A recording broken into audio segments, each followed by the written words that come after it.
चलिए हम सब जो कथा पढ़े थे उसके आगे पढ़ते हैं। कैसे वो एक प्रसंग को बताने के लिए 10 छोटी छोटी कथाओं का उदाहरण दे दिए। हम लोग कल तक 7वीं कथा सुने थे, आज हम 8वीं सुनते हैं और पढ़ते हैं। गुरुर ब्रह्मा गुरुर विष्णु गुरुर्देवो महेश्वर गुरु साक्षात् परम ब्रह्म तस्मै श्री गुरुवे नमः। 8वीं कथा। इंद्र ने एक बार स्वर्ग में सभा की। सभा में आया कि एक अमूल्य वस्तु पृथ्वी पर है जो यहाँ नहीं है। देवता को नाराजगी हुई। यह कार्य नारद को सौंपा गया कि वह पता लगाकर उस वस्तु को लाकर स्वर्ग लोक में रखे। नारद चल पड़े। घूमते हुए उन्होंने एक जगह देखा, कुम्हार मिट्टी के घड़े बना रहा था। पूछा, ये क्या कर रहे हो? उसने कहा, मिट्टी से घड़े बना रहा हूँ। आगे बढ़कर देखा, मिट्टी से मकान बन रहा है। नदी किनारे एक सन्यासी मिला। पूछा, ये क्या कर रहे हो? उसने कहा, मिट्टी से हाथ धो रहा हूँ, यह मैल छुड़ा देता है। नारद ने देखा कि मिट्टी में इतने सारे गुण हैं, यह तो अमूल्य है। वह थोड़ी मिट्टी स्वर्ग में ले आए। आपकी पवित्रता को बढ़ा देता है। आज भी मिट्टी वहां वर्तमान है। घड़े पर रखकर पहले इसकी पूजा की जाती है। 9वीं कथा। भीष्म सरसैया पर लेटे थे। कृष्ण ने द्रौपदी से कहा, जाकर उनसे उपदेश ले लो। जब भीष्म उपदेश देने लगे तो द्रौपदी को हंसी आ गई। भीष्म से पूछा, हंसने का क्या कारण है द्रौपदी? उसने कहा, मैं कहना नहीं चाहती, परंतु उनके आग्रह पर द्रौपदी ने कहा, जिस समय सभा में मैं नंगी की जा रही थी उस समय आप भी वहीं बैठे थे। भीष्म ने कहा, तुम ठीक कह रही हो। आज मेरे शरीर से सारा रक्त निकल चुका है। मेरे शरीर में एक दुष्ट व्यक्ति का अन्न था। दूषित अन्न के कारण मेरी बुद्धि कुंठित हो गई थी, परंतु आज मेरे शरीर से सारे रक्त निकल गए हैं। इसीलिए अन्न की बहुत महत्ता है। पराया अन्न समझ बूझकर ही ग्रहण करना चाहिए। दुष्ट व्यक्ति का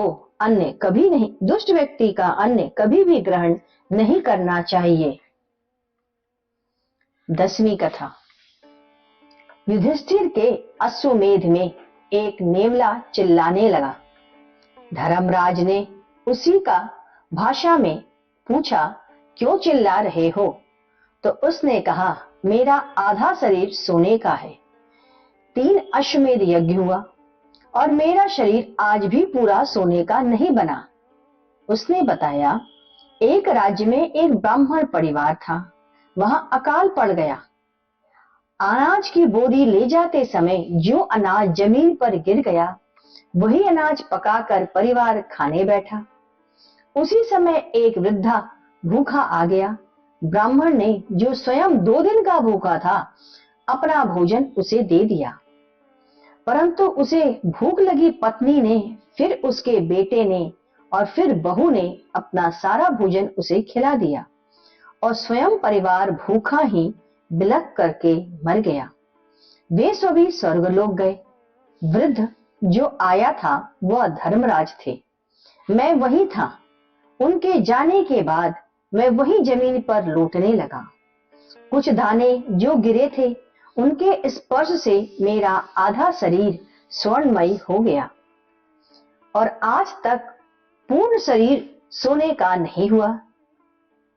मन की शुद्धता पर ही सारी गति विद्यमान है। यदि मन शुद्ध नहीं है तो कहीं भी ठहराव नहीं होगा। सुनने वाला सुन लेता है और भोगी केवल भोग कर लेता है। आज गुरुदेव ने कहा कि आप लोग क्या पार्वती की कथा सुनकर पार्वती बनोगे? सती की तरह रहेंगी, उमा के सदृश रहेंगी। यदि यह संकल्प लें तो हम आज पार्वती की कथा का समापन करेंगे। सभी ने गुरुदेव का चरण स्पर्श करके संकल्प लिया। गुरुदेव ने शिव पार्वती की कथा कही। शिव पार्वती, सृष्टि बनी ही है मैथुन पर। आदि मानव की उत्पत्ति अमैथुनीय हुई है। पहले उष्मा, फिर जल, फिर अंदर से मिट्टी आई। धीरे धीरे मिट्टी फैलकर सपाट हुई। पहली स्थिति में जल में जो पैदा हुए वे जलचर कहे गए। जो पृथ्वी पर पैदा हुए वो थलचर कहे गए। जो आकाश में उड़ने वाले पैदा हुए वे आकाशीय कहे गए और अंड और वृक्षों पर रखे थे। परंतु कुछ ऐसे हुए जिनमें आपके स्पर्श की भी आवश्यकता नहीं हुई। वे स्वेतज कहे गए, लीक, जुएं इत्यादि। आपके शरीर की उत्पत्ति हुई। मानव जाति की उत्पत्ति से पहले भी देवलोक इस धरा में बहुत पास थे। उनमें दक्ष प्रजापति बहुत ही उच्च अवस्था में थे। वे चाहते थे कि मेरी बेटियों की शादी किसी अच्छे देवता से हो जाए। दक्ष की कन्या उमा, जिन्हें बाद में सती कहा गया, उसकी इच्छा हुई कि यदि मैं शादी करूंगी तो शिव से। दक्ष ने कहा, मैं अपनी बेटी किसी अड़भंगी को नहीं दूंगा। हर मां अच्छी दामाद चाहती है। उन्होंने बेटी को बहुत समझाया, परंतु उमा ने कहा, मैं शादी करूंगी तो शिव से ही। दुनिया में कोई वस्तु उनके अलावा मुझे प्रिय नहीं। और उमा व शंकर की शादी हो गई। दक्ष ने यज्ञ किया, सभी को बुलाया, परंतु उस महेश्वर को नहीं बुलाया। उमा ने यज्ञ में जाने की इजाजत मांगी। शंकर ने समझाया, परंतु उमा नहीं मानी। तो शंकर ने अपने गण नंदी के साथ उमा को भेज दिया। नंदी को समझाया, देखो उमा मुझसे बहुत प्रेम करती है, वहां कुछ गड़बड़ कर सकती है, सावधान रहना। नंदी अनुचर है। नंदी का मतलब है ज्ञानातीत अवस्था, पूर्ण ज्ञान में बैठा, अपने षष्ठम स्थिति में हमेशा वर्तमान है नंदी। उमा पिता के यज्ञ में पहुंची, देखा महेश का स्थान नहीं। पिता से पूछा, सारे जगत को बुलाया परंतु दामाद को नहीं बुलाया? उन्होंने कहा, मैं अड़भंगी को नहीं बुलाऊंगा। जटा जूट लपेट कर आएगा, संसार क्या कहेगा। पहले लड़की और लड़कों को चुनती थी, अब माँ लड़का देखने जाती है, वैसे ही पिता लड़की देखने जाता है। उमा ने कहा, जो जैसा भी है मेरे लिए सबसे सुंदर और सर्वेश्वर है, अभी बुला लो, अभी समय है। पिता ने कहा, मैं उसे यहाँ नहीं आने दूंगा। वह डमरू बजाएगा, भूत प्रेत के साथ आएगा। उसने आदेश दिया, यज्ञ आरंभ करो। नंदी भी शांत थे, क्या बोले।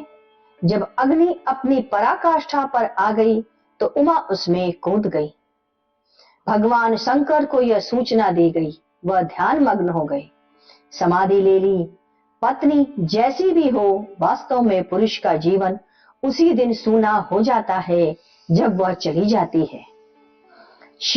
शिवा बिना शिवहीन हो गए, रस से नीरस हो गए, थिरकना बंद हो गया। गंगा के किनारे जाकर जो बैठे कि वो ध्यानस्थ हो गए।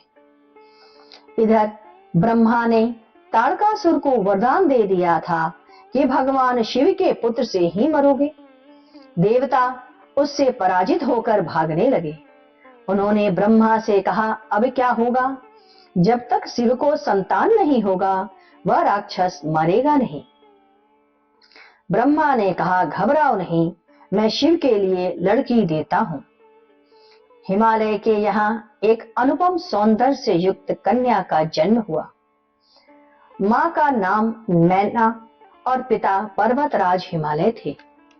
अतः पुत्री का नाम पार्वती हुआ। मां पार्वती हिमालय की बेटी बनकर आई।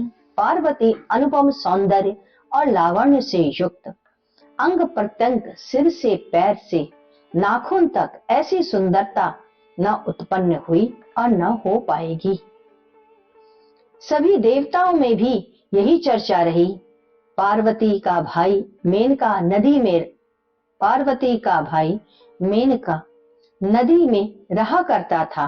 उसको पंख था, उसे डर था कहीं इंद्र उसके पंख न काट दे। नारद मुनि ने बड़ा कार्य किया, चारों तरफ पता लगाया, भगवान शंकर के लिए एक सुयोग कन्या की तलाश की। अंतर्यामी थे ही जान गए, हिमालय राज की पुत्री पार्वती और कोई नहीं, यह उमा ही है, सती है, जो दक्ष के यज्ञ में अपने को नष्ट कर दिया थी। इस समय परम सुंदरता मूर्ति बनाकर उत्पन्न हुई है। उन्होंने हिमालय राज से कहा, इस कन्या का विवाह शिव से होना लिखा है। देवों के देव परम ज्योति शिव की यह पत्नी होगी। एक छोटी लड़की, और कहा अनादिकाल से आ रहे भगवान शिव। ऐसा पुरुष हिमालय राज अत्यंत प्रसन्न हुए।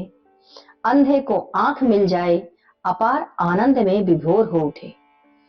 इधर शिव की दशा, सती के मर जाने पर जगत शून्य, चिंतन शून्य, ध्यान मग्न हो नदी के किनारे बैठे थे।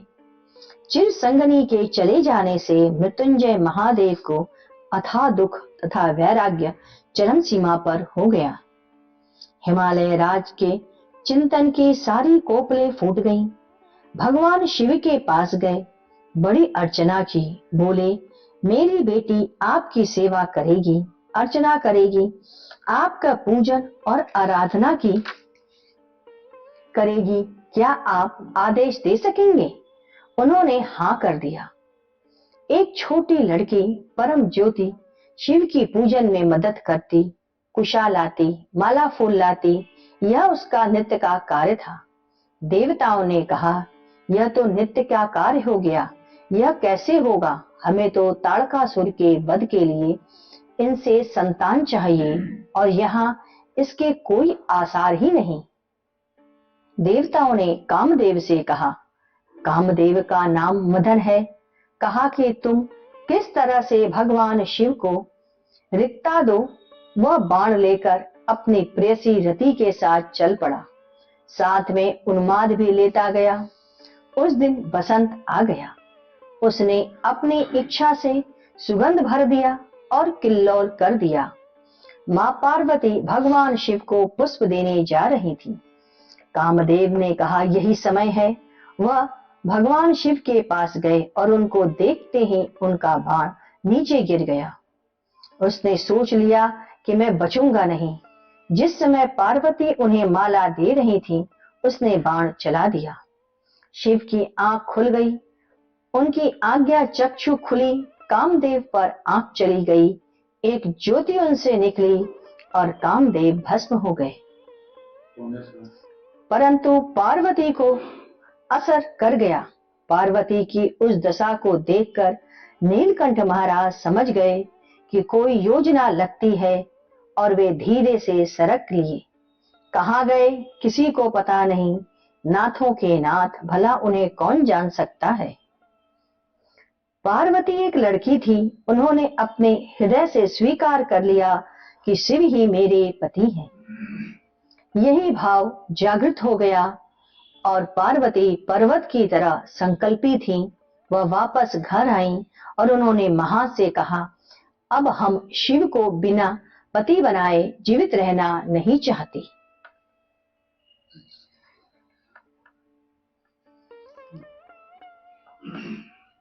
शेष कथा हम लोग अब कल फिर पढ़ेंगे।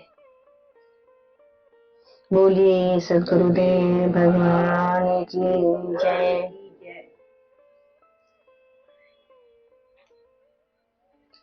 सद्गुरुदेव।